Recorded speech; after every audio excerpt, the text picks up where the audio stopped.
ഭാവി ലക്ഷ്യമിട്ടുള്ള വിപണി ശൃംഖല ഉറപ്പാക്കാൻ നെതർലൻഡ്സും ഭാരതവും ശ്രമങ്ങൾ നടത്തുന്നതായി പ്രധാനമന്ത്രി നരേന്ദ്രമോദി.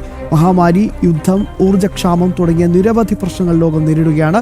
അടിയന്തരമായി പ്രശ്നങ്ങൾ പരിഹരിച്ചില്ലെങ്കിൽ പതിറ്റാണ്ടുകളായി നേടിയെടുത്തതെല്ലാം നഷ്ടപ്പെടുകയും വലിയൊരു ജനവിഭാഗം ദാരിദ്ര്യത്തിൽ അകപ്പെടുകയും ചെയ്യുമെന്ന് പ്രധാനമന്ത്രി നരേന്ദ്രമോദി ചൂണ്ടിക്കാട്ടി.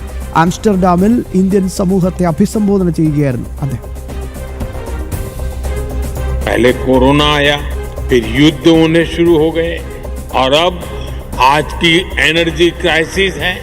ये दशक दुनिया के लिए आपदाओं का दशक बन रहा है.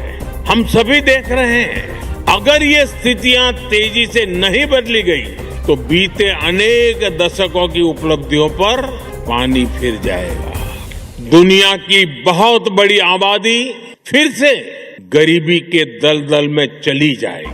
साथियों, ऐसी वैश्विक परिस्थितियों में आज दुनिया रेजिलिएंट सप्लाई चेन की बात कर रही है और तब भारत और नीदरलैंड मिलकर एक ट्रस्टेड, ट्रांसपेरेंट और फ्यूचर रेडी सप्लाई चेन बनाने में जुटे हैं.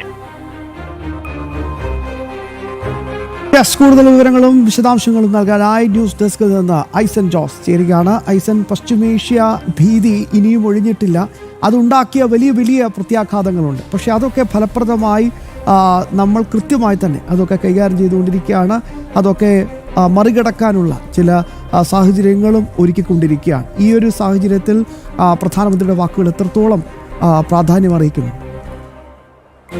ശ്യാംബാബു, കൃത്യമായും പ്രധാനമന്ത്രിയുടെ വാക്കുകൾ വളരെയധികം പ്രാധാന്യമർഹിക്കുന്നത് ഊർജ്ജ സുരക്ഷയുടെ മേഖലയിലാണ്. വിവിധ രംഗങ്ങളിലുള്ള ഊർജ്ജ സുരക്ഷയുമായി ബന്ധപ്പെട്ട വിശാലവും അതുപോലെ തന്നെ ഭാവിയെ ലക്ഷ്യം വെക്കുന്നതുമായ ഊർജ്ജ സുരക്ഷാ സംവിധാനങ്ങളും അല്ലെങ്കിൽ ഊർജ്ജോൽപാദന, ഊർജ്ജ ആശ്രിതത്വ സംവിധാനങ്ങളുമാണ് പ്രധാനമന്ത്രി അല്ലെങ്കിൽ ഭാരതം വിഭാവനം ചെയ്യുന്നത് എന്ന് പ്രധാനമന്ത്രി വളരെ കൃത്യമായി പറയുകയാണ്.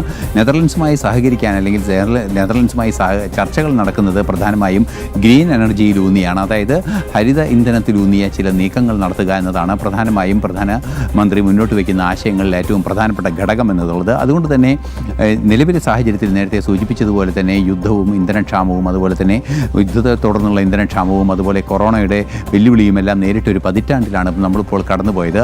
അതുകൊണ്ട് തന്നെ ഈ പതിറ്റാണ്ടിലെ ഈ ദുരന്തങ്ങളെല്ലാം തന്നെ അല്ലെങ്കിൽ ഈ പ്രശ്നങ്ങളെല്ലാം തന്നെ നേരത്തെ ഉണ്ടായ പതിറ്റാണ്ടുകളിൽ നമ്മൾ നേടിയെടുത്ത എല്ലാ പുരോഗതിയെയും പിന്നോട്ടടിക്കുന്നതാണ്. ഈ ഒരു സാഹചര്യത്തിൽ ഏറ്റവും നിർണായകമായ ഇടപെടൽ ഉണ്ടാകേണ്ടതുണ്ട്. അതിൻ്റെ ഭാഗമായാണ് നെതർലൻഡ്സും ഭാരതവും തമ്മിലുള്ള ചർച്ചകൾ പുരോഗമിക്കുന്നത്.